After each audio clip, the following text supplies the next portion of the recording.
प्यारे दोस्तों, आज की कहानी सुधा नाम की एक लड़की की है। सुधा एक बहुत ही आलसी लड़की थी।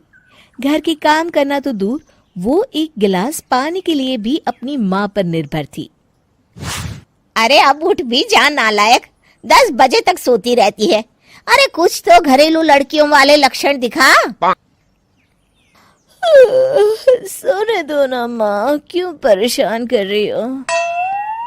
अरे भाग्यवान, क्यों मेरी बिटिया को तंग कर रही हो? सोने भी दो इसे। लो, बाप बेटी दोनों एक जैसे हैं। देख लेना, आपकी ये लाडली ससुराल जाके हमारी नाक कटाएगी। मैं कहती हूँ अब भी वक्त है, अपनी ये आदतें सुधार ले, वरना ससुराल में तेरी सास कान खींच कर तुझे सीधा करेगी। वही तुझे सबक सिखाएगी। दुनिया में आज तक कोई ऐसी सास पैदा नहीं हुई माँ, जो सुधा चोपड़ा को सबक सिखा सके। लेकिन होनी को कुछ और ही मंजूर था। सुधा की शादी एक ऐसे घर में हो जाती है जहां उसकी सास एक रिटायर्ड पुलिस वाली थी। अब कहानी में मजा आएगा। हाँ माँ, यहाँ सब बहुत अच्छा है। मेरे ससुराल के लोग भी ना बहुत मिलनसार हैं। ठीक है माँ, मुझे नींद आ रही है, फोन रखती हूँ माँ। ठीक सुबह 5 बजे। अरे जल्दी उठो भाग्यवान, वरना कयामत आ जाएगी। हैं? अरे क्या हुआ? कौन सी कयामत आ जाएगी? अरे मेरी माँ आ जाएगी। तुम नहीं जानती, इस घर में सिर्फ मेरी माँ का हुक्म चलता है। सबको सुबह 5 बजे बिस्तर छोड़कर हॉल में पहुंचना ही पड़ता है। अरे अब इंसान क्या अपनी नींद भी पूरी नहीं करेगा? यहाँ मजाक चल रहा है क्या? तभी वहां सुधा की सास आ जाती है। अटेंशन! मजाक तो तू समझ रही है बाबू, ये मेरा घर है और यहाँ हर किसी को डिसिप्लिन में रहना होगा। अटेंशन! अरे माँ जी, लेकिन इतनी सुबह कौन उठता है? कौन होता है मतलब?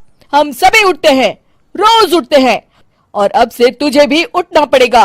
आखिर मैं पुलिस वाली जो ठहरी। अटेंशन! अरे माँ जी, लेकिन अब तो आप रिटायर हो गई हो ना। तो क्या हुआ? शेर कितना भी बूढ़ा हो जाए, शिकार करना नहीं छोड़ता। उसी तरह हम पुलिस वाले रिटायर होने के बाद भी अपने अनुशासन में ही जीवन जीते हैं। चलो अब बेकार की बहस बंद करो और उठकर हॉल में चलो। अभी आधा घंटा तुम सबकी परेड चलेगी। अटेंशन! अरे मैं कोई परेड नहीं करने वाली। सुधा की सास अपनी बहू का ये बर्ताव देख झल्ला उठती है। गौर से देख, तू कहां और किसके सामने खड़ी है? यहां बात सिर्फ एक बार समझाई जाती है, बस। अटेंशन! इतना कहकर सुधा की सास चली जाती है। अपनी सास का ये रूप देखकर सुधा घबरा जाती है और जल्दी से उठकर बाहर चली जाती है। उस दिन से सुधा की जिंदगी बदल जाती है। हाय, थक गई मैं तो। ये घर है या जेल? कितना काम करना पड़ता है। लाइए दीदी, 2 रोटियां और दीजिए, मुझे बड़ी भूख लगी है। ठहर जा बहू, ये तू क्या कर रही है? मैंने सबके खाने का हिसाब तय कर रखा है। तुम 4 रोटी से ज्यादा नहीं खा सकती और ये मिर्च मसाला भी नहीं चलेगा। मेरी बहुएं एकदम फिट होनी चाहिए। अटेंशन! क्यों माँ जी, आप हमें दंगल में लड़ने के लिए तैयार कर रही हैं क्या? क्या कर रही हो सुधा? माँ जी को मजाक बिल्कुल पसंद नहीं है। चुप करके खाना खा लो, इसी में भलाई है। इस तरह धीरे धीरे सुधा अपने सास के रंग में पूरी तरह रंग जाती है, लेकिन इसका उल्टा ही असर पड़ता है। सुधा अपनी सास से भी ज्यादा अनुशासन की पक्की हो जाती है।